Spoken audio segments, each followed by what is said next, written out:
avançamos um degrau na nossa história. Passamos para a segunda parte da historinha. O que há de comum no macaco, no círculo, na lata d'água, no cachorro, nas marionetes e nas sombras? O que há de comum dentro da caverna? É que essas coisas materiais que estão aí, elas, em primeiro lugar, estão sujeitas a uma transformação ininterrupta, né? Elas são mutantes, né? Elas são, portanto, já que elas se transformam o tempo todo, elas são impermanentes, né? Elas se transformam segundo a segundo, como já sugeria Heráclito, com a famosa história do rio, que você também já ouviu cantar o galo em algum lugar, não te banharás 2 vezes no mesmo rio, é tudo outro. Então, passou, foi-se, né? Então, é impermanente, é impermanente. Um segundo traço relativo a essa coisa da impermanência, e diretamente ligada à impermanência, é a imperfeição. Claro, porque, vamos combinar, o perfeito só pode ser um.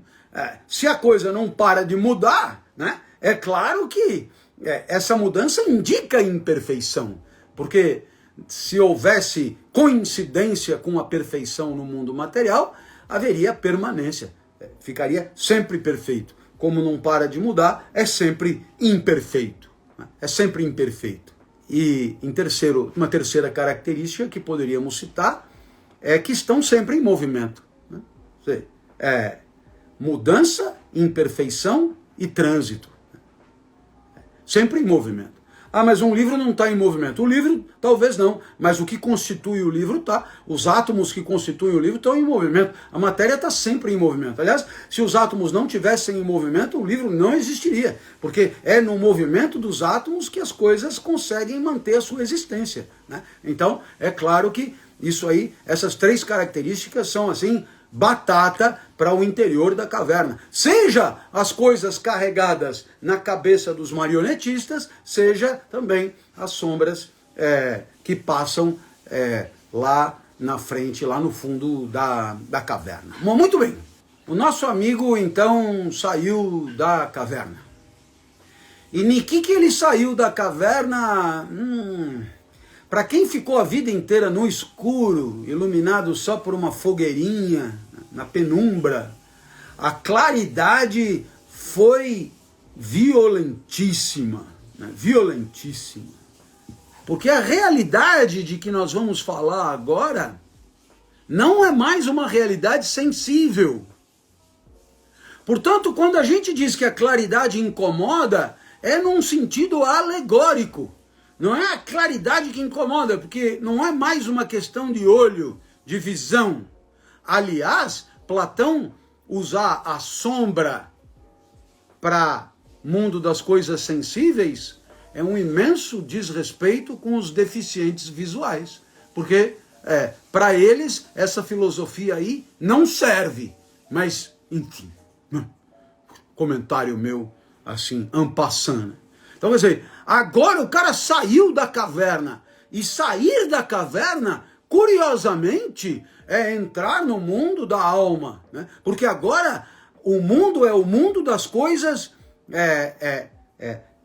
capturáveis e compreensíveis pela inteligência, pela mente, pela razão. Então, curiosamente, o dentro da caverna é a observação empírica do mundo exterior. E o fora da caverna é a busca interna à alma daquilo que há de mais próximo da verdade, de mais verdadeiro, etc. Então, veja, sair da caverna é entrar em si mesmo. Tanto não é, quando diz, a luz está incomodando, não tem luz nenhuma incomodando. O que incomoda é esse novo mundo mesmo. É esse novo mundo onde o incômodo é grande, porque há incompreensão, porque a elevação do espírito é complexa, porque pensar não é fácil, porque é difícil patrocinar abstrações e abstrações e mais abstrações.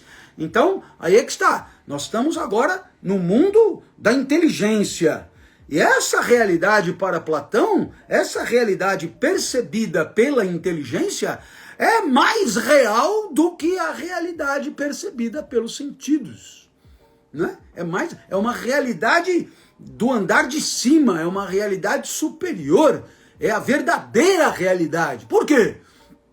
Porque a realidade percebida pelos sentidos é uma realidade fugaz, transitória, marcada pelo devir, pela imperfeição. Então, todo conhecimento em cima disso aí é um conhecimento frouxo, esgarçado, impreciso, desconfiável, etc. Então, a realidade mesmo é agora. Eu sei que é difícil para você. Por quê?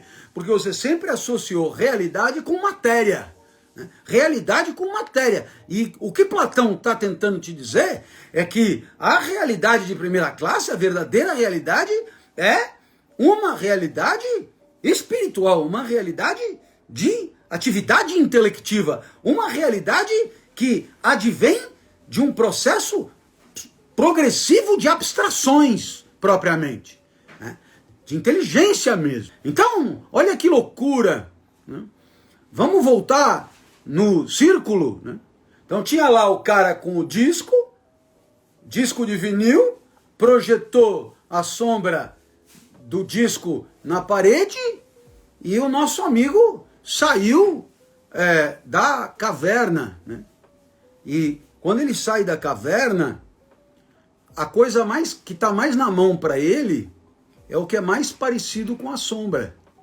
Platão diz, a primeira coisa que ele conseguiu enxergar naquela claridade toda foram as sombras, né? E também o reflexo das coisas nas poças d'água, né? Ou seja, o que Platão está sugerindo é que a vida do espírito, ela tem os seus primeiros passos naquilo que é mais semelhante ao mundo percebido pelos sentidos, naquilo que é mais parecido, naquilo que é mais próximo da coisa percebida pelos sentidos. Quer dizer, você não vai começar a filosofar e bingo, vou te definir o que é o bem, né? Não. Então, no caso do círculo, né?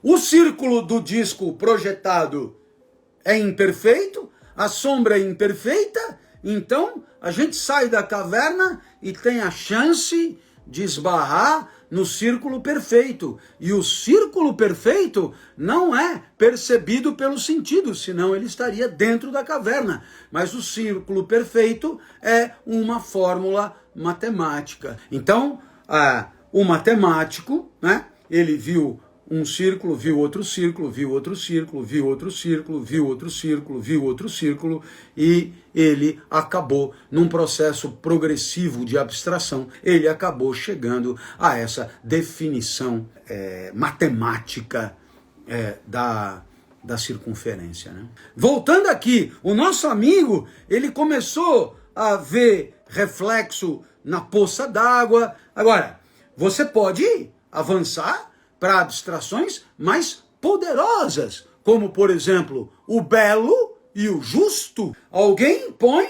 a estátua de um corpo belo em cima da cabeça. A estátua projeta a sombra, né? Então aí o escravo diz, que beleza de corpo humano. Tem o marionetista que sabe que tem a estátua do belo corpo mais a sombra do belo corpo, né? E tem o cara que saiu da caverna. Quando o cara sai da caverna, ele começa a abstrair no primeiro nível da poça d'água, do reflexo, que é se perguntar o que qualquer corpo humano tem que ter para ser belo. Depois, ele melhora, sabe? Ele não precisa mais ver o reflexo na poça d'água.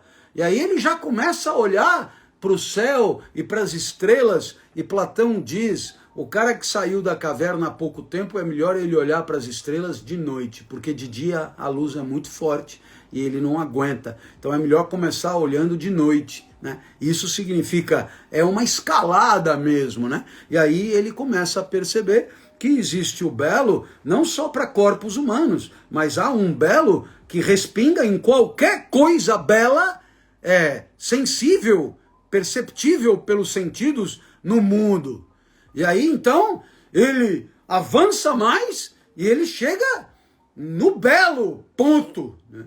E o belo ponto vai ter, tal como a definição matemática do círculo, vai ter suas proporções, vai ter sua graça. Para ser belo tem que haver simetria, tem que haver isso, tem que ver aquilo. Então veja, existe uma perspectiva matemática enrustida nessa elevação. Portanto, o Cristo Redentor, o Pão de Açúcar, Juliana Paz e Brad Pitt, eles têm o belo em comum, né? A ideia de belo lhes contamina, respinga neles, né? Então há algo em comum neles que nos autoriza considerá-los belos no particular, porque todos eles acabam fora da caverna correspondendo a uma mesma ideia, que é a ideia de belo. Assim também o justo. Você tem, o que pode ser justo? Uma ação. O que pode ser justo? Uma cidade. Então você tem o particular da sombra, você tem o particular do vaso, aí você sai da caverna e você começa a pensar em justiça para além dos casos perceptíveis pelos sentidos, para além da conduta agressiva de alguém, para além da cidade X, Y ou Z de tal época, de tal momento histórico. Você começa a pensar em justiça em si, em justiça aquilo que há de comum em qualquer coisa que se pretenda justa. Entendeu? E até você chegar na ideia do justo, né? Na ideia do justo. A República de Platão é a busca do eidos de justiça, né? O eidos de justiça é a ideia de justiça. E essa ideia de justiça, ela se vê, digamos, manifesta, né? Ela se expressa no particular das sombras e das marionetes. Eu acho que você entendeu que nós estamos trabalhando aqui com 4 níveis diferentes de conhecimento. O da sombra, o da marionete, o da saída da caverna e das fórmulas matemáticas e o da ideia última. São 4 níveis. O primeiro nível, que é o nível da estrita percepção sensorial do particular, que é o que a gente tem no mundo, hein? Você sai aí, vê a árvore na rua e tal, que a gente tem no mundo. Né? Esse nível de conhecimento do estrito particular, Platão vai chamar de doxa. Né? Doxa. O cara que sabe um pouco mais sobre a árvore, do tipo, sabe que tipo de árvore é, sabe que há outras árvores, sabe que aquela árvore é um particular de um gênero mais amplo, etc. Ele continua ainda dentro da caverna, ele é o marionetista. Então você tem uma doxa de segundo tipo, uma doxa qualificada, uma doxa direita. A primeira doxa Platão chama de doxa confusa, né? A segunda, a doxa já é uma doxa melhor, é opinião ainda, né? Ainda é muito inconsistente, mas é uma doxa direita, ou seja, já há um ponto de referência, né, a se escorar. O terceiro ponto é claramente de índole matemática, né, que Platão vai chamar de episteme, né, que é a busca de um conceito. Né, a busca de um conceito. Né. E o quarto ponto, né, é a ideia. E a ideia, Platão diz que a ideia é alguma coisa que você vê de relance. Porque ela é tão clara, tão clara, tão clara que você não pode ficar contemplando por horas. Senão, ela te queima os olhos. Não se trata de olhos aqui, sabemos que se trata de inteligência. Mas você vai flagrar a ideia de relance. Você vai flagrar a ideia, aquela ideia vai passar pela sua cabeça, zuf, rapidinho. E é com base nessa ideia, né, que você alcança o mais sublime do conhecimento, a maior proximidade possível da verdade das coisas, chega até você quase que como uma consequência última de toda a ascese, de todo o trabalho de abstração progressiva que você empreendeu, né? Depois de ter encontrado um conceito de círculo, né, Platão promete a esse matemático que se ele continuar abstraindo, ele sai do conceito matemático e ele entra na sabedoria filosófica que para Platão está acima ainda do conceito matemático. Imaginemos que ele volte para dentro da caverna. Quando ele volta para dentro da caverna, estão lá os caras brincando do jogo lá. Qual é a próxima sombra? É um macaco, não sei o quê, etc. Estão lá apostando lá. E como aquilo é tudo para eles, diz Platão, é possível que os escravos não queiram ser libertos. Afinal de contas, tá tudo mais ou menos bem ali. Então é possível, diz Platão, que queiram agredir o cara que voltou. É possível que queiram matar o cara que voltou. E você entendeu que ele se refere a Sócrates.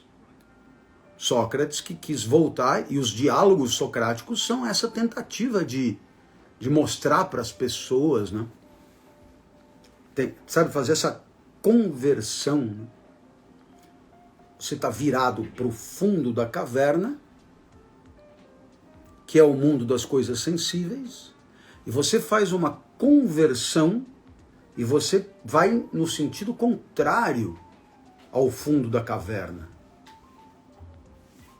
Então esse diálogo é um diálogo que é de conhecimento, ele é um diálogo político, porque quem deve mandar na polis é quem saiu da caverna. É um diálogo pedagógico, é um texto pedagógico, é uma alegoria pedagógica, porque no final das contas a única coisa que importa é permitir às pessoas se libertarem dos grilhões que as escravizam a partir do mundo das sensorialidades e levá-los em direção a aprender a abstração. É um diálogo, portanto, de conhecimento pedagógico, existencial, político. Espero que você tenha adorado, que você tenha gostado, que você tenha curtido. Beijo grande. Valeu!